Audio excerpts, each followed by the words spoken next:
بسم الله الرحمن الرحيم الحمد لله رب العالمين والصلاة والسلام على سيد الأنبياء والمرسلين وعلى آله وصحبه أجمعين أما بعد فقد قال الله تبارك وتعالى في القرآن الكريم أعوذ بالله من الشيطان الرجيم بسم الله الرحمن الرحيم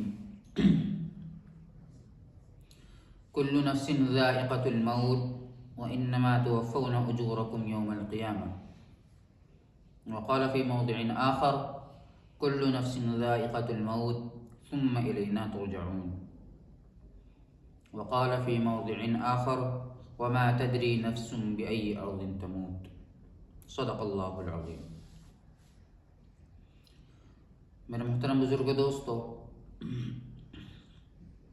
اللہ تبارک و تعالیٰ نے ہم لوگوں کو جو پیدا کیا ہے وہ ایک مقصد کے تحت پیدا کیا ہے، اور وہ مقصد ہے اللہ تعالیٰ کی عبادت. بے مقصد جو زندگی ہوتی ہے وہ تو جانوروں کی ہوتی ہے. انسانوں کو جو پیدا کیا گیا ہے وہ ایک مقصد کے تحت پیدا کیا گیا ہے، اور وہ مقصد ہے اللہ کی عبادت، اللہ کی بندگی. اگر ہم اللہ کی بندگی کر کر دنیا سے جائیں گے تو ہماری دنیا اور آخرت دونوں کامیاب ہیں. آج کل ہم لوگوں نے یہ سمجھ رکھا ہے کہ ہم لوگوں کو ہمیشہ ہمیشہ کے لیے یہی رہنا ہے، ہماری آخرت کی کوئی تیاری نہیں ہے. حالانکہ ہم لوگ خود سوچیں، ہم لوگ خود اس بات کا محاسبہ کریں کہ جب ہمیں کہیں لمبے سفر پر جانا ہوتا ہے، مثلاً ہمیں بھائی کہ چلو پکنک پر جانا ہے، ہمیں گھومنے کے لیے جانا ہے، تو ہم لوگ وہاں کی ہفتہ 10 دن پہلے سے ہی تیاریاں کرنی شروع کر دیتے ہیں کہ آج یہ سامان لے کر کے آ گئے، آج کل کچھ سامان یاد آ گیا تو وہ لے کر کے آ گئے. بہرحال ہم کہیں بھی جانے کے لیے ہفتہ 10 دن پہلے سے تیاریاں کرنی شروع کر دیتے ہیں. حالانکہ ہمیں وہاں ہمیشہ ہمیشہ کے لیے نہیں جانا ہوتا، وہاں ہمیں صرف کچھ وقت کے لیے، کچھ دنوں کے لیے، زیادہ سے زیادہ کچھ مہینوں کے لیے ہمیں اس جگہ پر جانا ہوتا ہے جہاں کہ ہم ہفتوں پہلے سے تیاریاں کرنی شروع کر دیتے ہیں. اب ہم ذرا سوچیں اپنے بارے میں کہ جس جگہ ہمیں ہمیشہ ہمیشہ کے لیے جانا ہے، یعنی کہ آخرت، ہماری وہاں کے لیے کیا تیاری ہے؟ وہاں کے لیے ہماری کوئی تیاری ہے ہی نہیں. وہاں کے لیے تو ہم لوگ ایسے ہو چکے ہیں کہ میرا ایک جنازے میں جانا ہوا، ایک میں نہیں بلکہ میں اکثر جہاں بھی گیا ہوں وہاں میں نے دیکھا ہے کہ کچھ لوگ تقریباً 10% لوگ ایسے ہوتے ہیں جو جنازے میں بھی ہنس رہے ہوتے ہیں اور کھلکھلا رہے ہوتے ہیں. سامنے جنازہ چل رہا ہے، آگے جنازہ چل رہا ہے، پیچھے ذکر و اذکار کرنے کے بجائے، موت کو یاد کرنے کے بجائے، یہ سوچنے کے بجائے کہ آج یہ دنیا سے جا رہا ہے، کل ہماری بھی باری ہے، یہ سوچنے کے بجائے ہم لوگ ہنسنے ہنسانے میں اور ہنسی مذاق میں لگے رہتے ہیں. سوچنے کا مقام ہے کیا وہ جگہ ہنسنے کی جگہ ہے کہ جنازے کے پیچھے چل رہے ہیں، کندھے پر بندے کو لٹا رکھا ہے، ایک 4 کندھوں پر لے کر جایا جا رہا ہے، اس کو قبر میں دفن کرنے کے لیے لے کر جا رہے ہیں، پھر بھی ٹھاٹے مارتے اور ہنستے ہوئے، ہنسی مذاق کرتے ہوئے جا رہے ہیں، پھر بھی دنیا کی باتیں کرتے ہوئے جا رہے ہیں. اگر ہمیں وہاں بھی آخرت یاد نہیں آ رہی تو کہاں ہمیں آخرت یاد آئے گی؟ یہ آج ہم لوگوں کا مزاج بن چکا ہے. حالانکہ ہماری زندگی، ہم زندگی کی اتنی تیاریاں کرتے ہیں کیونکہ ہمیں ایک دن ختم ہونی ہے زندگی، ایک نہ ایک دن چل کر زندگی ختم ہو جائے گی، اور ہم اس کے لیے اتنی تیاریاں کرتے ہیں کہ بھائی ہمیں اچھا عالیشان گھر بنانا ہے، گاڑیاں لینی ہیں اور اچھے سے اچھے کپڑے پہننے ہیں. اس کے لیے ہم کتنی جستجو کرتے ہیں، کتنی کمائی کرتے ہیں. بس یہاں تک ایسا اتنا کرنا پڑتا ہے، اتنا کرتے ہیں ہم لوگ اس چیز کے لیے کہ اپنے گھر بار کو چھوڑ کر، اپنے ماں باپ کو چھوڑ کر، سب کچھ چھوڑ چھاڑ کر کے ہم لوگ دوسری جگہوں پر کمانے کے لیے چلے جاتے ہیں. کس لیے؟ صرف کہ ہمیں دنیا اچھی کرنی ہے، اپنا گھر بار اچھا کرنا ہے، دنیا کا گھر اچھا کرنا ہے.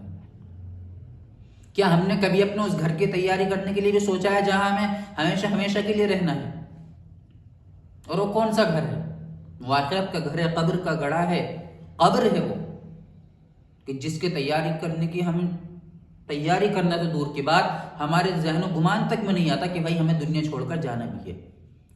ہم دنیا میں اس قدر بزی ہو گئے، اس قدر مصروف ہو گئے ہم لوگ دنیا میں کہ ہم دنیا میں اگر ہمیں دیکھنا ہے تو ہم لوگ اپنی شادی بیاہ کو دیکھ لیں کہ ہماری شادی کس طرح ہو رہی ہیں، ہمارے یہاں کی پارٹیاں کس طرح ہو رہی ہیں، یا ہم نیو ایئر کس طرح منا رہے ہیں. ہم لوگ دنیا میں اس قدر مصروف ہو چکے ہیں، اتنے بزی ہو گئے ہیں کہ ہم آخرت کو بالکل بھول ہی چکے ہیں. ہم یہ بھول گئے ہیں کہ ہمیں آخرت میں جا کر کے اللہ تعالیٰ کو بھی منہ دکھانا ہے.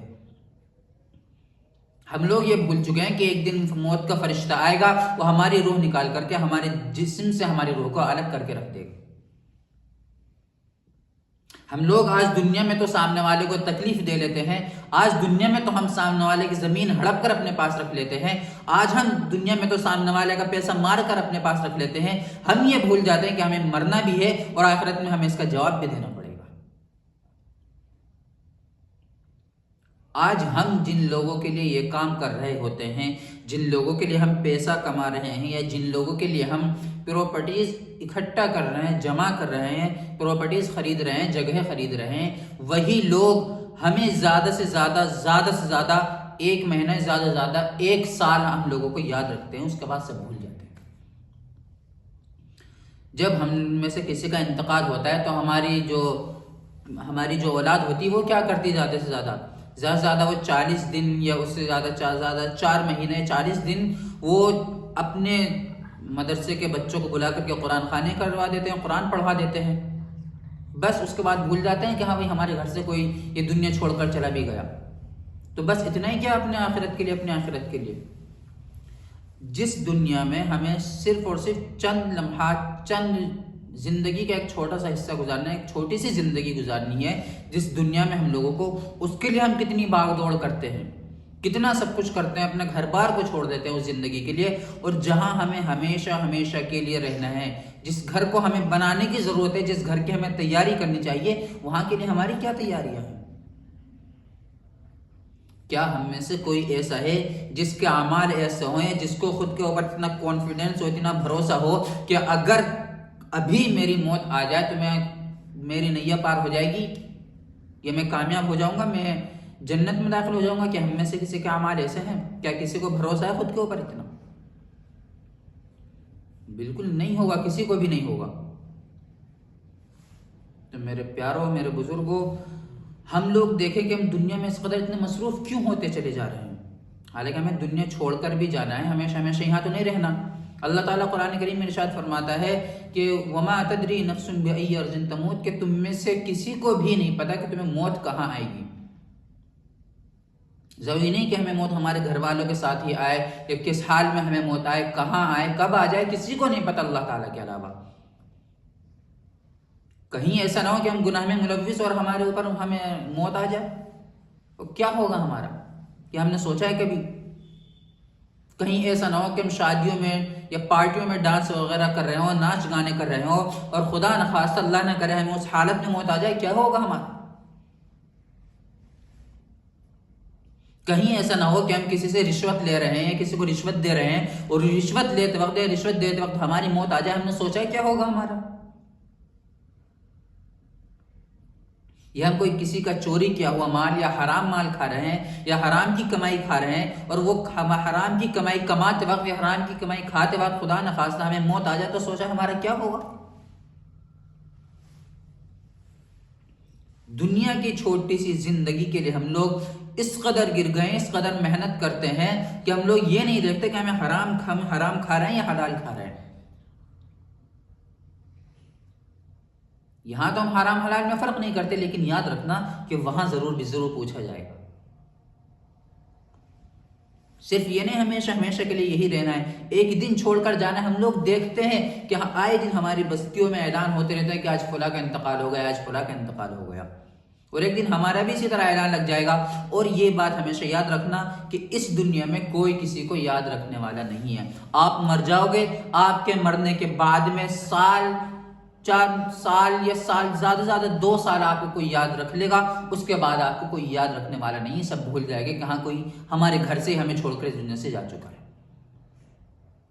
سب اپنی زندگی میں مصروف ہو جائیں گے. زندگی میں اتنی الجھنیں، اتنی مشقت ہے آج کل لوگوں کی زندگی میں کہ وہ ان مشقتوں میں اس قدر الجھ جاتے ہیں کہ وہ بھول جاتے ہیں کہ ہاں بھائی ہمیں کوئی اس دنیا سے چھوڑ کر اس دنیا میں بھی جا چکا ہے.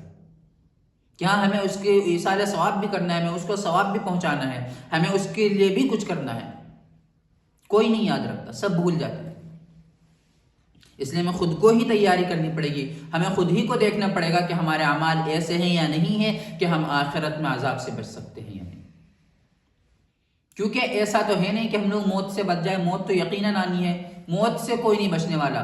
انبیاء، پیغمبر، رسولوں کو بھی موت آئی، صحابہ کرام بھی دنیا سے گئے، اور آج بھی اور قیامت تک لوگ اسی طرح دنیا سے جاتے رہیں گے، یہاں تک کہ فرشتوں کو بھی موت آئے گی۔ اور جو ملک الموت ہے، جو موت روح نکالتے ہیں، یہاں تک کہ ان کو بھی موت آئے گی، اور اس وقت ان کو موت دینے کے بعد میں اللہ تعالیٰ کہے گا لمن الملک اليوم، بتاؤ آج کس کی بادشاہت ہے۔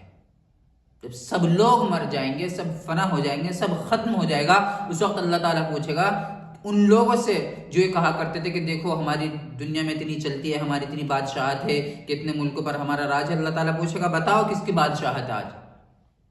جب اللہ تعالیٰ سب کو موت دینے کے بعد میں، فرشتوں کو، جناتوں کو، انسان کو، سب کو موت دینے کے بعد میں اللہ تعالیٰ پوچھے گا بتاؤ کس کی بادشاہت ہے، لمن الملک اليوم، کہ آج کس کی بادشاہت ہے، کس کا حکم ہے، آج کس کا فیصلہ ہے، پوچھے گا اللہ تعالیٰ۔ میرے پیارو، جب فرشتوں کو بھی موت آنی ہے، یقیناً ہمیں بھی موت آنی ہے، تو ہمیں موت سے پہلے موت کی تیاریاں کرنی ہے۔ موت کی تیاریاں کس طرح کی جائیں کہ جس کا جو حق ہے اس کو وہ حق ادا کر دیا جائے، کسی کا حق نہ مارا جائے، کسی کو تکلیف نہ پہنچائی جائے۔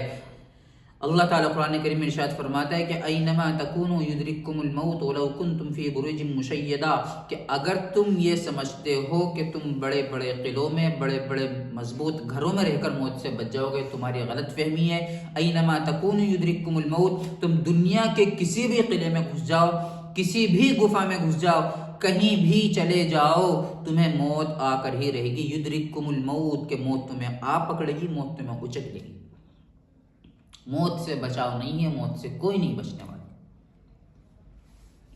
ہمارے ہی گھروں میں کتنے ایسے ہیں کہ جو اس دنیا کو چھوڑ کر جا چکے ہیں، لیکن ہم لوگ ان کو بھی بھول کر اس قدر دنیا میں مصروف ہو چکے ہیں۔ ہم خود ہی اس بات کا اندازہ لگائے کہ جب ہم اپنے مردوں کو خود بھول چکے ہیں تو جو ہماری آنے والی نسل ہوگی، جو ہماری آنے والی پیڑھی ہے، وہ کس طرح سے ہمیں یاد رکھے گی، جب ہم خود ہی اپنے مرحومین کو بھول چکے ہیں۔ تو اس لیے اپنے آخرت کی فکر خود کریں۔ اور میرے پیارو، موت بہت خطرناک چیز ہے۔ موت کی سب سے پہلی سیڑھی، آخرت کی سب سے پہلی سیڑھی جو ہے وہ قبر ہے۔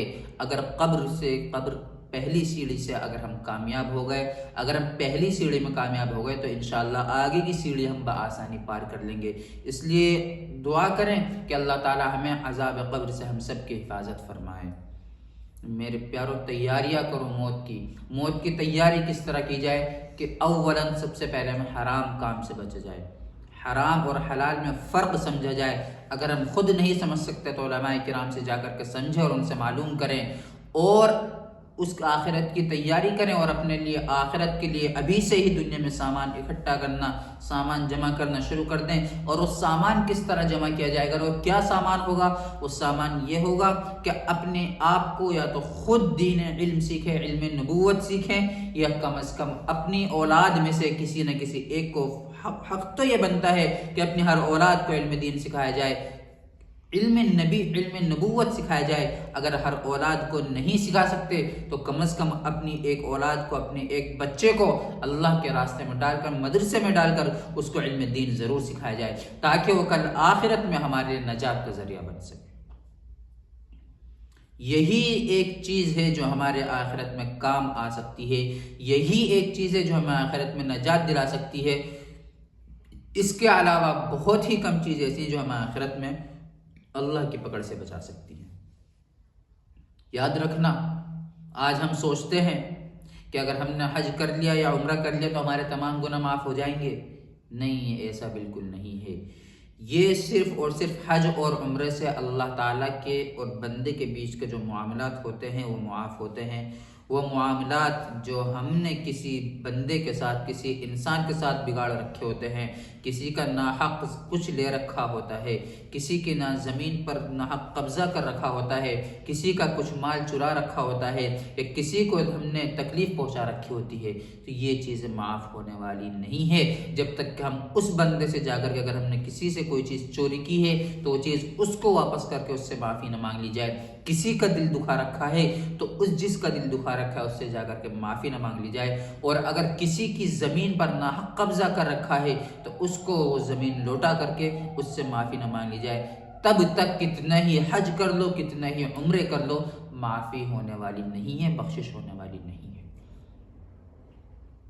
آج یہی ہو رہا ہے اس دنیا میں کہ لوگ عوام کو تو تکلیف پہنچاتے ہیں، لوگوں کو تکلیف پہنچاتے ہیں، ناحق زمینوں پر قبضہ کرتے ہیں، قرض لے کر واپسی نہیں دیتے، سود کے ذریعے سے کمائی کی جا رہی ہے، اور خوب عمرے کیے جا رہے ہیں، خوب حج کیے جا رہے ہیں۔ یقیناً اگر ایسا کرو گے تو یہ حج اور عمرہ ہی تمہارے لیے وبال کا ذریعہ بن جائے گا۔ میرے پیارو، موت ایک دن آ کر ہی رہے گی، انہو لحق الیقین، یقیناً موت ہی ایک ایسی چیز ہے جو آنی ہے، برحق ہے، موت سے کوئی نہیں بچ سکتا، اس کی تیاری ہمیں لازماً ضرور کرنی پڑے گی، اس کی تیاری کے بغیر ہمیں کوئی چارہ کار نہیں۔ اس لیے مرنے سے پہلے مرنے کی تیاریاں کریں، کیونکہ قرآن کریم میں اللہ تعالیٰ نے صاف صاف فرما دیا ہے کہ کل نفس ذائقۃ الموت، کہ ہر انسان، ہر جاندار کو، انسان نہیں، ہر جاندار کو جس کا اندر جان پائی جاتی ہے اس کو موت کا مزہ چکھنا ہے۔ اور پھر آگے اللہ تعالیٰ فرماتا ہے وَإِنَّمَا تُوَفَّوْنَ أُجُورَكُمْ يَوْمَ الْقِيَامَةِ، کہ تمہیں قیامت کے دن تمہارا پورا بدلہ دیا جائے گا۔ یعنی کہ اگر کوئی گناہ کر کے آئے گا، گناہ کے کام کر کے آئے گا تو اس کو اس کی سزا پوری دی جائے گی، اور اگر کوئی اچھا کام کر کے آئے گا، نیکیاں کر کے آئے گا تو اس کو بھی اس میں ذرہ برابر کمی نہیں کی جائے گی، بلکہ اس کو پورے طریقے سے اس کی نیکیاں اس کو دے دی جائیں گی۔ اور آگے اللہ تعالیٰ فرماتا ہے فَمَنْ زُحْزِحَ عَنِ النَّارِ وَأُدْخِلَ الْجَنَّةَ فَقَدْ فَازَ، کہ جو جہنم کی آگ سے بچا لیا گیا، جو جہنم کی آگ سے بچ گیا، وَأُدْخِلَ الْجَنَّةَ، اور جنت میں داخل ہو گیا، فَقَدْ فَاز، تو وہ کامیاب ہو گیا۔ وَمَا الْحَيَاةُ الدُّنْيَا إِلَّا مَتَاعُ الْغُرُورِ، اور وہ دنیاوی زندگی جس کے لیے تم اپنا وقت، اپنا سب کچھ قربان کر رہے ہو، اپنے بچوں سے دور بھاگ رہے ہو، اپنے بچوں کے لیے جس زندگی کے لیے تم یہ سب کر رہے ہو، اس کے بارے میں اللہ تعالیٰ کہتا ہے وَمَا الْحَيَاةُ الدُّنْيَا إِلَّا مَتَاعُ الْغُرُورِ، کہ یہ دنیاوی زندگی تو محض ایک دھوکہ ہے، دھوکے کے سوا اور کچھ نہیں ہے۔ اب ہم لوگ خود دیکھیں کہ ہمارے مرنے کے بعد میں ہم لوگ دنیا چھوڑ کر چلے جائیں گے، ہمارے مرنے کے بعد میں ہمارے پیسے پر عیش کون کرے گا؟ ہمارے وارثین، ہمارے بچے، یا بچے نہیں ہیں تو جو ان کے علاوہ وارثین ہوں گے وہ ہمارے پیسے پر عیش کریں گے۔ ہمیں کیا ملا؟ آج ہم نمازیں چھوڑ کر کے، یا رشوت لے کر کے، یا حرام کی کمائی کر کے، سود کے ذریعے سے ہم لوگ بیک بیلنس اکٹھا کرتے ہیں، پیسہ جمع کرتے ہیں، پیسے کی کمائی کرتے ہیں، اور یہی پیسہ ہمارے مرنے کے بعد ہمارے کسی کام کا نہیں ہے، کیونکہ نہ تو وہاں رشوت آخر قبر میں تو دی نہیں جا سکتی کہ بھائی فرشتہ آئیں گے کہ ان کو جیب میں سے یہ لو بھائی کہ رشوت، یہاں بھی دنیا میں بھی رشوت لے کر کام کرتے تھے، یہاں بھی رشوت لے کر کام چل جائے گا۔ نہیں، ایسا ہرگز نہیں، ایسا بالکل نہیں ہوگا۔ وہاں تو اعمال پر فیصلے کیے جائیں گے، وہاں اعمال کا دار و مدار ہوگا کہ تمہارے اعمال اچھے ہیں یا برے ہیں۔ اگر اعمال اچھے ہوں گے تو بچ جاؤ گے، کامیاب ہو جاؤ گے، اور اگر اعمال برے ہوئے تو اللہ تعالیٰ کہتا ہے ان بطش ربک لشدید، یاد رکھنا پھر تمہارے رب کی پکڑ بہت سخت ہے۔ آج ہم قرآن کریم میں جب ہم لوگ گناہ کرتے ہیں، اور گناہ کرنے کے بعد ہم نمازیں چھوڑتے ہیں، یا ان کے علاوہ دیگر جتنے بھی گناہ کرتے ہیں، ہم لوگ کہتے ہیں کہ ہمارا رب تو بڑا غفور الرحیم ہے، بڑا معاف کرنے والا ہے، کہ ہمارا رب 70 ماؤں سے زیادہ محبت کرتا ہے تو وہ تو معاف کر دے گا۔ قرآن کریم میں ضرور ہے بے شک کہ انہ هو الغفور الرحیم، کہ وہ بہت بخشنے والا، رحم کرنے والا، معاف کرنے والا ہے، ضرور ہے، لیکن جگہ جگہ اللہ تعالیٰ نے یہ بھی فرمایا ان ربک لشدید العقاب، یقیناً تمہارا رب سخت سزا دینے والا ہے۔ اللہ تعالیٰ نے جگہ جگہ فرمایا ہے ان اللہ شدید العقاب، کہ اللہ سخت سزا دینے والا ہے۔ اللہ تعالیٰ نے یہ بھی ارشاد فرمایا ان بطش ربک لشدید، کہ تمہارے رب کی پکڑ بہت سخت ہے، اور جو رب ہمارا اتنا کریم، اتنا رحیم ہے، تو سوچو اس کی پکڑ کتنی مضبوط اور کتنی سخت ہوگی۔ آج ہم یہ دیکھتے ہیں دنیا کے معاملات میں بھی کہ جو جتنا زیادہ نرم دل ہوتا ہے اور پھر جب وہ پکڑ کرتا ہے تو اس کی پکڑ بہت زیادہ خطرناک ہوتی ہے، کہ جب تک وہ معاف کرتا رہتا ہے تو معاف کرتا ہی رہتا ہے، چھوڑتا رہتا ہے کہ چلو چھوڑو کوئی نہیں جانے دو، لیکن جب پکڑ کرتا ہے تو بہت خطرناک طریقے سے پکڑ کرتا ہے۔ تو اسی طرح جب اللہ تعالیٰ بندے کو معاف کرتا رہتا ہے، چلو گناہ کر رہے کرنے دو، بخش دو، چھوڑو، لیکن جب اللہ تعالیٰ پکڑ کرنے پر آتا ہے تو بہت سخت اور بہت خطرناک طریقے سے پکڑ کرتا ہے۔ اگر ہم یہ سوچتے ہیں کہ ہم یہ سب کرنے کے باوجود، نمازیں چھوڑنے کے باوجود، دوسروں کا ناجائز حق دبانے کے باوجود، یا دوسروں کو تکلیف پہنچانے کے باوجود، اور دوسروں کی کمائی یا دوسروں کے تان تشنی کرنے کے باوجود ہم لوگ بچ جائیں گے، تو نہیں، یہ ہماری غلط فہمی ہے۔ ہم لوگ ایسا کر بالکل بچنے والے نہیں ہیں۔ اگر ہم چاہتے ہیں کہ ہماری آخرت صحیح ہو جائے تو ہمیں اللہ اور اس کے رسول کے طریقے کے مطابق زندگی گزارنی پڑے گی۔ بہرحال ہمارا اصل مقصد جو تھا وہ یہ تھا کہ میرے بھائیوں، میرے بزرگوں، موت ایک دن سب کو آنی ہے، اس لیے موت سے پہلے موت کی تیاریاں کرنا شروع کر دیں۔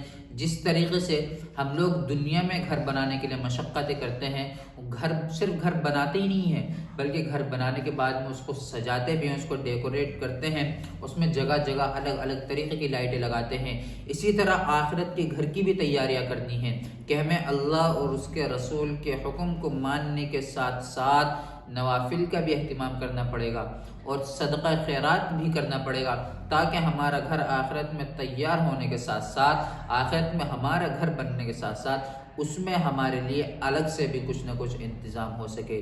اس لیے ہمیں ان چیزوں کی خاص طور سے تیاریاں کرنی پڑیں گی۔ اس لیے میرے پیاروں، موت سے پہلے موت کی تیاریاں ضرور کریں۔ میرے ساتھ ابھی ایک واقعہ ہوا، اور وہ واقعہ یہ تھا کہ میں سو رہا تھا، اور سوتے وقت ایک ہوتا ہے سلیپ پیرالائز، یعنی کہ سوتے سوتے انسان کا ہاتھ پیر کام کرنے سب کچھ بند کر دیتے ہیں۔ انسان چیخنا چاہے تو چیخ بھی چلا بھی نہیں سکتا، بول بھی نہیں سکتا۔ اس وقت میں صرف اور صرف آنکھیں کھلی رہتی ہیں، صرف آنکھیں کام کرتی ہیں، آنکھ اور دل، صرف یہ دو چیزیں کام کرتی ہیں، اس کے علاوہ کوئی چیز کام نہیں کرتی۔ سب کچھ انسان کا بدن، پوری باڈی، پورا بدن انسان کا جام ہو جاتا ہے۔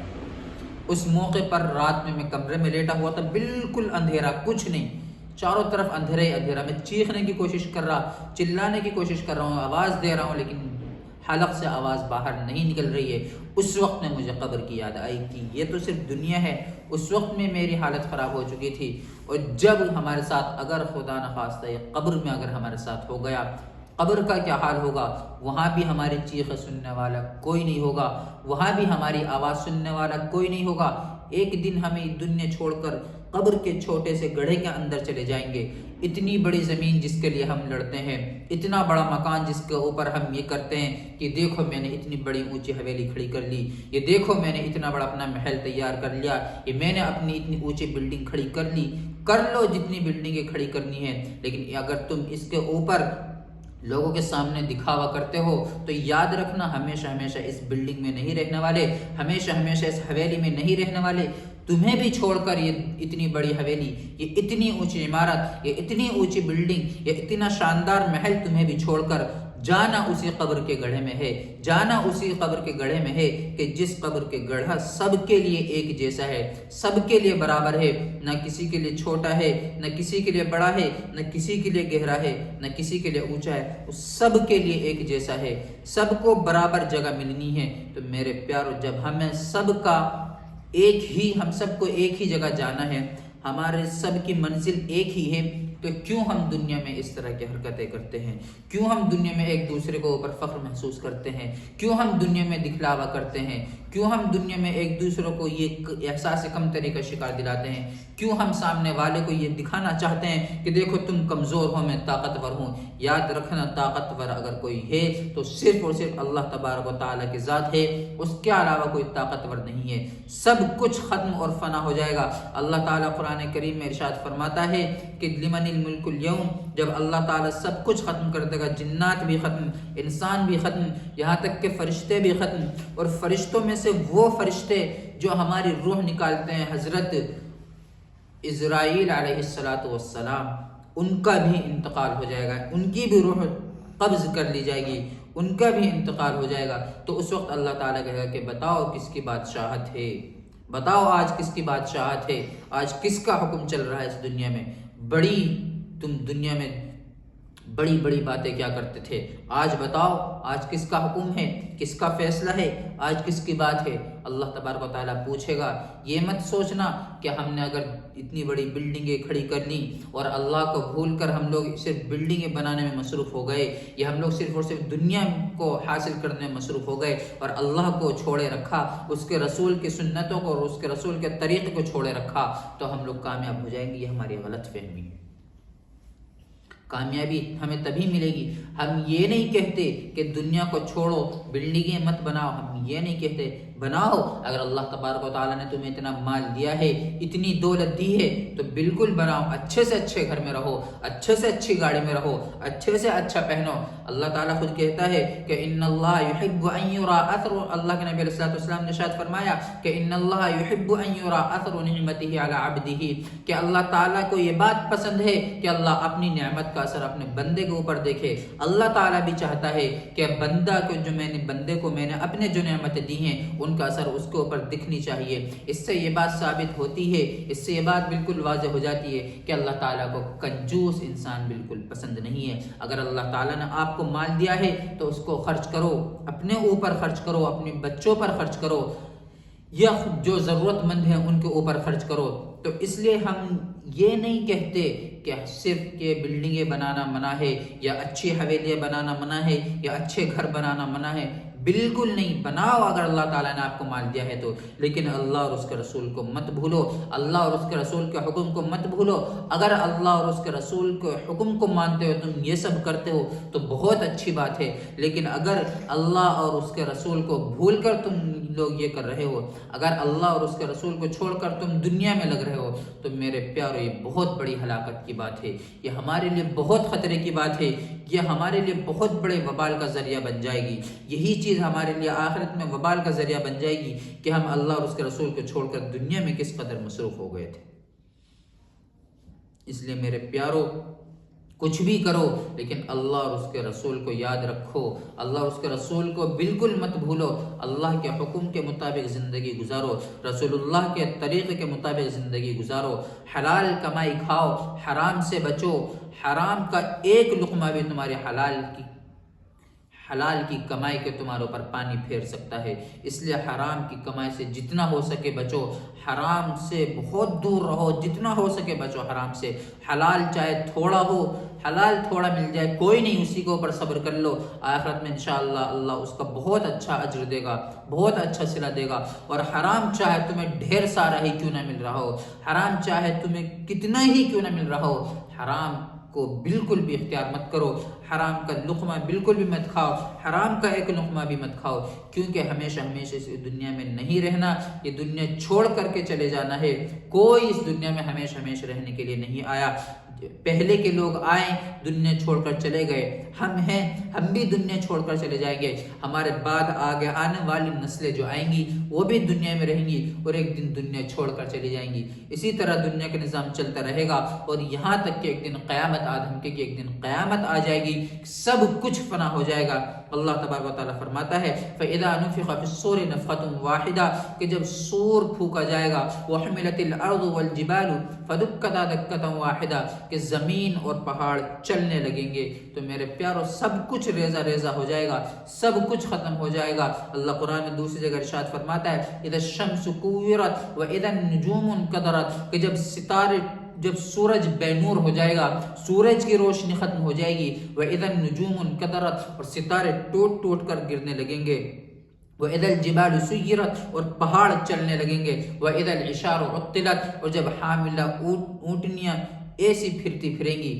تو میرے پیارو یہ قیامت کا منظر اللہ تعالیٰ نے قرآن کریم میں بتایا ہے کہ ایسا وقت بھی آئے گا کہ یہ جو تم اتنا سب کچھ دیکھ رہے ہو یہ سب بھی ریزہ ریزہ ہو جائے گا۔ تو تم کس غلط فہمی میں جی رہے ہو کہ تمہیں بھی ایک دن یہ دنیا چھوڑ کر جانا ہے، تمہیں بھی ہمیشہ اس دنیا میں نہیں رہنا۔ میرے پیارو اس لیے آپ سب سے یہی التجا ہے اور یہی دعا ہے کہ اللہ تعالیٰ ہم سب کو موت سے پہلے موت کی تیاریاں کرنے کی توفیق عطا فرمائے۔ اللہ تعالیٰ ہم سب کی جتنے ہم سے جانے انجانے میں گناہ ہوئے ہیں اللہ تعالی ہم سب کے تمام گناہوں کو معاف فرمائے، آمین۔ وآخر دعوانا ان الحمد للہ رب العالمین۔